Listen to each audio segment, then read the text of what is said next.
Hello friends, welcome back to my channel cook with Sunaina. आज के recipe लाउ शाक भाजी। खूब सामान्य उपकरणे এই লাউ শাক ভাজি আজকে বানিয়েছি। আর এই লাউ শাক ভাজি দিয়ে যে কোনো নিরামিষের দিন এক থালা ভাত অনায়াসেই খাওয়া যাবে। খুবই দু একটা উপকরণ দিয়ে হাতের কাছে থাকা একদম কম উপকরণ দিয়ে সুন্দর সুস্বাদু লাউ শাক ভাজির রেসিপি যে কোনো আমিষ পদকে এটা টেক্কা দিতে পারে। তো শুরু করি আজকের লাউ শাক ভাজির ভিডিও। তো লাউ শাক ভাজি বানানোর জন্য কড়াইতে সর্ষের তেল গরম করছি 2 টেবিল স্পুন পরিমাণে। এই রান্নাটা যদি সর্ষের তেলে বানান তাহলে কিন্তু এর স্বাদটা অনেকটাই বেশি হবে। অবশ্যই চেষ্টা করবেন এই রান্নাটার জন্য সর্ষের তেল ব্যবহার করতে। আর যদি নাও পারেন অর্ধেক সর্ষের তেল এবং সাদা তেলেও রান্নাটা করতে পারেন। তো তেলটাকে প্রথমে ভালো করে আমি গরম করে নিলাম। এরপরে একটা শুকনো লঙ্কা ফোড়নে দেব। লঙ্কাটাকে একটুখানি ভাজা করে নেব। এরপরে দিয়ে দিচ্ছি 5 ফোড়ন 1/4 টিস্পুন পরিমাণে। এই রান্নার জন্য 5 ফোড়নটা কিন্তু অত্যাবশ্যক একটা অতি প্রয়োজনীয় একটা পদ। তো অবশ্যই কিন্তু 5 ফোড়নটা ব্যবহার করবেন। তো একটু ভাজা করে নিলাম। যখন এর মধ্যে থেকে বেশ সুন্দর গন্ধ আসতে শুরু করবে ফোড়ন ভাজার, তখন কিন্তু লাউ শাকটা দিয়ে দিতে হবে। আমি এখানে মোটামুটি হাতের সাহায্যে চেপে 2 কাপ বা তার একটু বেশি পরিমাণে লাউ শাক কুচি করে রেখেছি। ফ্রেশ যে পাতাগুলো যখন দোকান থেকে নিয়ে আসার পর উপরের দিকে যে ফ্রেশ ভালো পাতাগুলো থাকে, কুচি পাতা মতো থাকে, সেই পাতাগুলো দিয়ে কিন্তু এটা বানাতে হবে। প্রথমে শাকটা অনেকটা বেশি দেখালেও এটা কিন্তু জল বেরিয়ে আসবে, তো শাকটা অনেকটাই কমে যাবে। আর এই রান্নায় কিন্তু জলের ব্যবহার করা একেবারেই যাবে না। ওপর থেকে সামান্য লবণ ছড়িয়ে দিচ্ছি। লবণটা অবশ্যই বুঝে দেবেন, না হলে কিন্তু লবণটা বেশি হয়ে যেতে পারে, যাতে জলটা বেরিয়ে আসে। তো তাই লবণটা দিয়ে দিলাম। এইভাবে জাস্ট আমি কিন্তু মেশাতে থাকবো লবণ এবং শাক। দেখবেন আস্তে আস্তে কিভাবে অনেকটা পরিমাণে জল বেরিয়ে আসবে।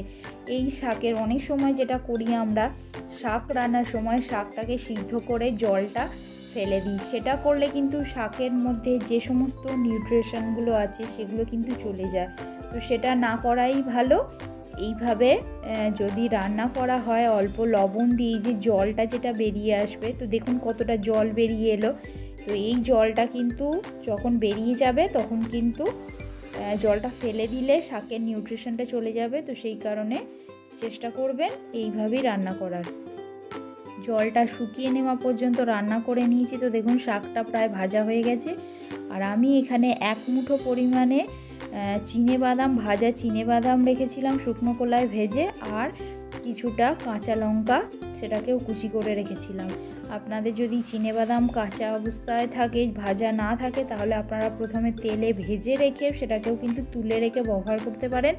আর চাইলে চিনেবাদামটা গোটা না দিয়ে আপনারা ভেঙেও কিন্তু হালকা ডাস্ট করেও কিন্তু দিতে পারেন বা ক্রাশ করেও দিতে পারেন। আর একদম সামান্য পরিমাণে কয়েক দানা চিনি দিয়ে দিলাম, এটার জন্য স্বাদটা অনেকটাই বেশি হবে।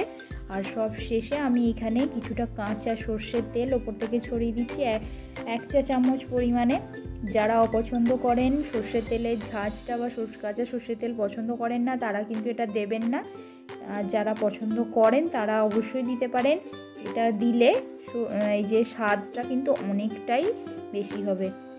একদমই কম উপকরণে বানিয়েছি। কেউ চাইলে কিন্তু পোস্তও ছড়াতে পারেন ওপর থেকে, কাঁচা পোস্ত, সমস্ত কিছু শাকটা ভাজা হয়ে যাওয়ার পর। তো এবার আবারও সব কিছুকে মিশিয়ে নিচ্ছি খুব ভালো করে। তো এই শাক রান্নাটা যে কোনো আমিষ পদকে টেক্কা দেবে। এইভাবে রান্না করে নিরামিষের দিনগুলোতে স্পেশালি কি রান্না করা হবে বা কি খাওয়া হবে সেটা নিয়ে অনেকটাই দুশ্চিন্তা থাকে। তো সেই নিরামিষের দিনগুলোতে আপনারা এইভাবে এই শাকটা কিন্তু বানিয়ে নিতে পারেন। তাহলে কিন্তু যে কোনোভাবেই ভাতটা কিন্তু খুব সহজেই খাওয়া যাবে।